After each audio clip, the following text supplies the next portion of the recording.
Salam sejahtera bagi seluruh sahabat GPIB di mana saja berada. Saya Pendeta Satyalan Samsudin Utagaul akan membawakan renungan Neko GPIB di saat ini.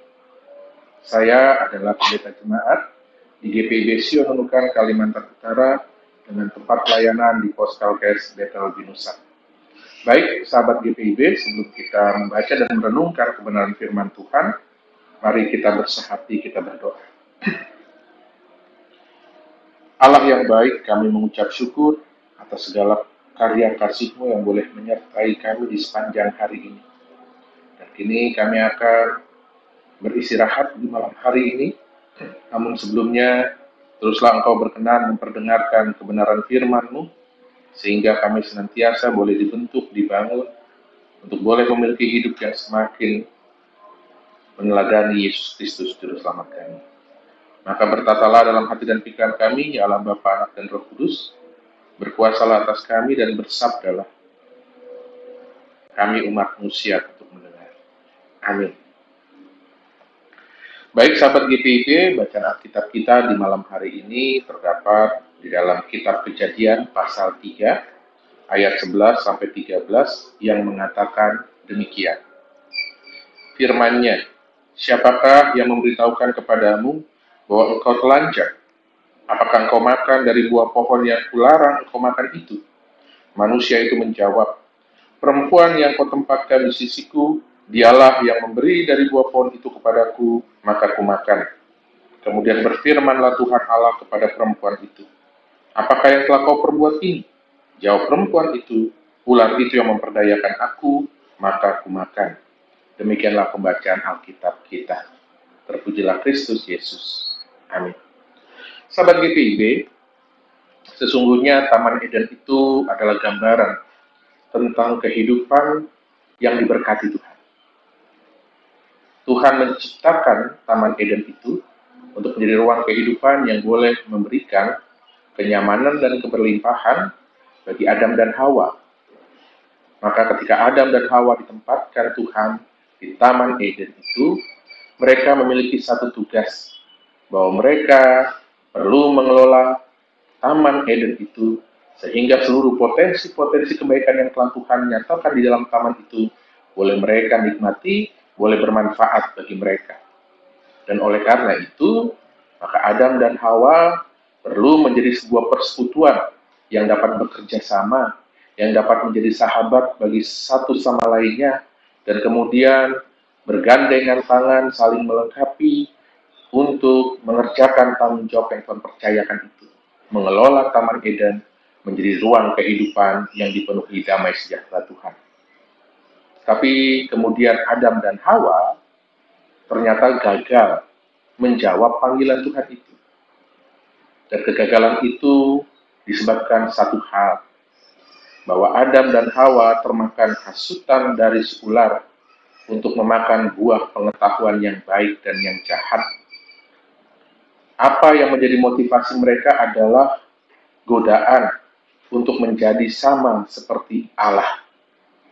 Adam dan Hawa rupanya tergoda untuk menjadi sosok yang bebas, memilih apa yang baik menurut mereka sendiri, tanpa lagi melibatkan Allah. Tanpa mereka sadari, sesungguhnya hasutan si ular membangkitkan apa yang namanya egoisme dan kepentingan diri. Dan inilah yang kemudian menjadi penyebab utama Adam dan Hawa jatuh ke dalam dosa. Dampaknya apa? Ketika Adam dan Hawa terjebak kepada kepentingan diri dan egoisme itu, mereka kemudian mengalami kematian relasi dengan Allah, bahkan kematian relasi sebagai sesama manusia, bahkan sebagai satu persekutuan kehidupan. Itu yang dapat kita baca dalam bacaan Alkitab kita pada saat ini. Ketika Allah bertanya kepada Adam, mengapa, siapakah yang memberitahukan kepadamu bahwa engkau telanjang? Apakah engkau makan dari buah pohon yang kularang engkau makan itu? Justru Adam menjawab, perempuan yang kau tempatkan di sisiku, dialah yang memberi dari buah pohon itu kepadaku, maka kumakan. Sebelumnya, ketika Hawa diciptakan Tuhan, dan ditampilkan kepada Adam. Adam dengan penuh sukacita berkata, "Inilah tulang dari tulangku, inilah daging dari dagingku." Adam mengakui Hawa sebagai penolong Adam dalam kehidupannya. Adam mengakui bahwa Hawa adalah bagian penting dari kehidupannya. Ia merasa dilengkapi dengan kehadiran Hawa. Tetapi ketika mereka jatuh ke dalam dosa melanggar perintah Allah, maka relasi yang akrab itu seakan-akan hilang. Dan kemudian Adam justru melimpahkan kesalahan itu kepada Hawa. Dan kalau kita perhatikan bacaan kita lebih detail lagi, sebetulnya dengan melimpahkan kesalahan itu kepada Hawa, Adam juga sebetulnya melimpahkan kesalahan itu kepada Allah.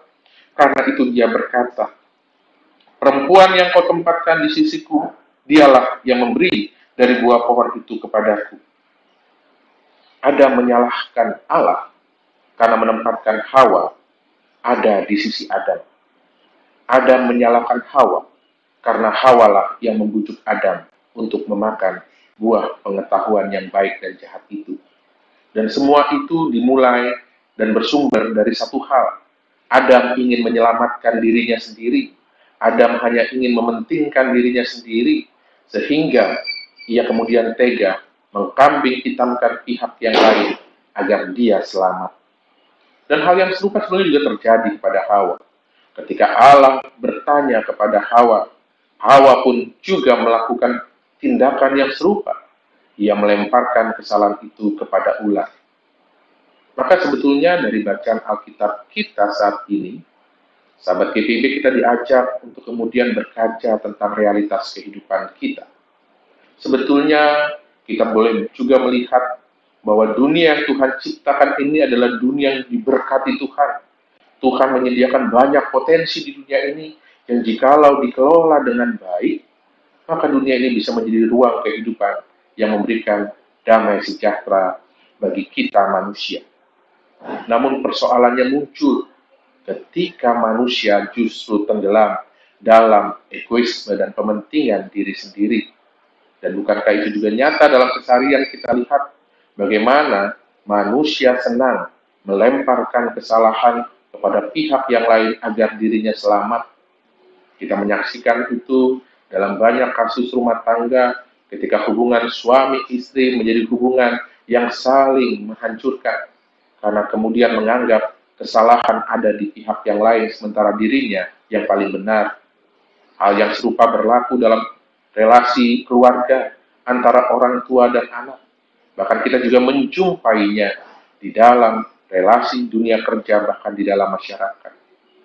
Dan dari situ kita mulai dapat mengerti mengapa di dunia ini sampai saat ini kita masih berjumpa dengan berbagai-bagai pergumulan hidup, dengan berbagai perilaku-perilaku ketidakadilan, bahkan penindasan. Karena sumbernya adalah egoisme dan kepentingan diri sendiri, sehingga tega mengkambing hitamkan pihak yang lain. Maka jangan heran kalau kita masih berjumpa di dalam realitas kehidupan kita, munculnya perpecahan, munculnya sikap saling mencurigai, munculnya sikap saling membenci. Itu lahir dari pengalaman sakit hati, pengalaman dendam, pengalaman trauma, karena mengalami dikorbankan oleh pihak yang lain untuk mencari selamat. Tetapi dunia tidak bisa terus seperti itu, sahabat GPIB. Kita kemudian juga mau diingatkan bahwa kita telah ditebus di dalam Yesus Kristus, Sang Juru Selamat kita. Di dalam peristiwa Paskah, sesungguhnya kita juga hendak diingatkan bahwa Allah hendak membaharui kembali kehidupan ini di dalam karya keselamatannya. Dan itu dimulai dari kita sebagai orang percaya. Kita diajar untuk kemudian menghidupi hidup baru yang Tuhan Yesus anugerahkan. Dan hidup baru itu hendaklah mewujud dengan kita tidak lagi menjadi orang-orang yang mementingkan diri sendiri, yang mencari kenyamanan diri sendiri, sehingga tega mengorbankan orang lain. Kita dipanggil untuk untuk meneladani Yesus Kristus, yang mau menjadi sahabat, yang rela menolong, yang rela berempati, yang rela memberikan yang terbaik bagi sahabatnya. Maka marilah kita melakukan hal yang serupa. Sebab kita mau diingatkan bahwa kita diciptakan Tuhan untuk menjadi persekutuan, yang dapat bekerja sama dalam menciptakan kehidupan yang lebih baik. Dan untuk bisa seperti itu, maka kita perlu menjadi umat yang mencintai kebenaran, keadilan, dan membangun relasi yang dapat saling percaya dengan siapa saja, sehingga dalam kebersamaan sebagai sahabat satu sama lain, maka dunia yang baik itu boleh sama-sama kita perjuangkan, sehingga Taman Eden itu pun boleh mewujud di dalam kehidupan kita di dunia ini. Maka seperti yang kita doakan kepada Tuhan, kiranya kerajaan yang di surga boleh jadi juga di dunia ini. Maka marilah kita bergandengan tangan, dituntun hikmat Tuhan untuk menciptakan kehidupan yang lebih baik itu. Mulailah dari diri kita, mulailah dari keluarga kita, mulailah dari persekutuan kita. Persaksikan itu di tengah-tengah dunia. Maka sahabat GPIB, di malam hari ini kita kemudian diajak untuk mengevaluasi. Sudahkah kita meninggalkan pola yang lama itu? Pola saling menyalahkan satu sama lain, dan kemudian justru membangun relasi yang saling berempati, saling bekerja sama, menjadi sahabat satu sama lain, agar kita dapat bergandengan tangan, menciptakan kehidupan yang lebih baik. Kita pasti bisa, kita pasti mampu, ketika kita senantiasa menjadikan pikiran dan perasaan Yesus Kristus sebagai pedoman hidup kita. Roh Kudus memampukan kita. Amin. Baik sahabat GPIB, demikianlah renungan Netcall di malam hari ini. Dan kemudian marilah kita bersama-sama berdoa. Mengucap syukur ya Allah atas kebenaran firman-Mu, lingkupilah kami dengan kuasa dan hikmat-Mu, sehingga kami boleh semakin lebih baik menjadi umat-Mu. Dalam hidup baru yang Allah berikan, mampukan kami untuk terlibat dalam pekerjaan-Mu, mewujudkan damai sejahtera di dalam dunia. Kami boleh ambil bagian menenun kembali persekutuan cinta kasih yang koyak oleh ego dan kepentingan diri. Maka mampukan kami memulainya dari perilaku hidup kami.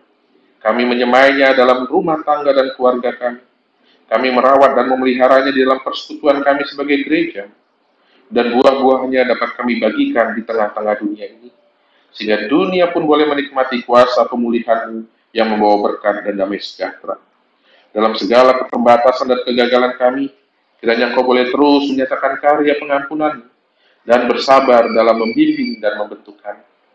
Tolonglah dunia ini yang masih bergumul dengan buah-buah dosa yang menyebabkan konflik dan perpecahan. Pulihkanlah hati setiap manusia dari dendam dan trauma yang disebabkan perilaku mengorbankan sesama. Pulihkanlah kami untuk kami boleh kembali menjadi sahabat yang baik bagi yang lain, sehingga kami boleh bekerja sama membangun dunia yang lebih baik. Saat ini juga kami teringat mereka yang bergumul dengan berbagai hal, baik soal kesehatan, pergumulan rumah tangga dan keluarga, ekonomi dan pekerjaan, pendidikan dan cita-cita, dan banyak hal lainnya. Tuhan kiranya melawat mereka dan menyatakan karya pertolongan-Mu yang penuh berkat. Dan kini kami akan beristirahat, maka kami serahkan hidup kami dan malam yang akan kami lewati ke dalam tangan kasih-Mu, sebab kami percaya hanya pada-Mu lah ada keselamatan. Ampuni salah dan dosa kami, di dalam Yesus Kristus Juru Selamat kami yang hidup kami berdoa. Amin. Baik sahabat GPIB, demikianlah renungan Netcall GPIB di malam hari ini. Kiranya Tuhan senantiasa memberkati kita. Salam.